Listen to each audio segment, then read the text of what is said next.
Absolutely. Let me bring in very important point, Dr. Anand Ranganathan. Dr. Anand Ranganathan, now we know that the Burhan Wanis have been created not by a reaction to the perceived injustices of the state of India, but because of what they're being fed by misguided, hate-mongering mullahs.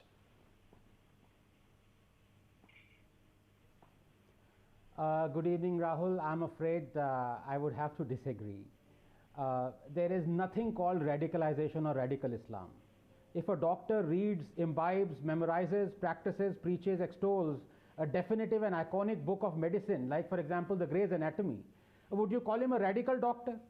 Likewise, if a Muslim reads, imbibes, memorizes, practices, preaches, extols a book that explicitly defines who a believer or a non-believer is, 33, 36, 3, 132, 8, 2, 49, 15, and has more than half of its verses asking for the complete destruction and annihilation of non-believers, polytheists, Jews, Christians, and saying that they are the worst of creatures, 98:6, never to be married with, 2:21, they should be condemned to eternal roasting in hell, 4:56, that no other deity has the right to be worshipped except Allah, 40:62. Does he become a radical Muslim?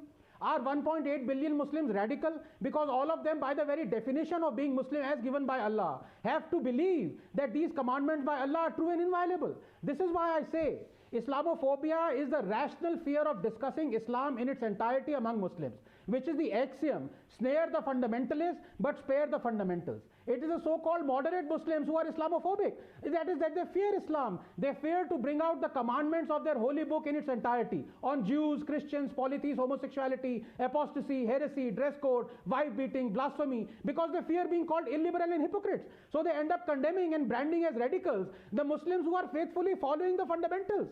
The problem, Rahul, is intractable and it cannot be solved because 1.8 billion Muslims will never allow a handful to dictate that those verses mean something else. Please give me 30 seconds. The disbelievers of that time, polytheists, Christians, Jews, apostates, were seen to possess certain characteristics, and it is these characteristics that are condemned and ordered to be punished by the Holy Book. The orders are not for the non-believers of that time. They are for anyone who possesses these characteristics for all time. All Muslim schools accept this. 1.8 billion Muslims accept this. So they are wrong, and these handfuls of deceiving poster boys of secularism are right.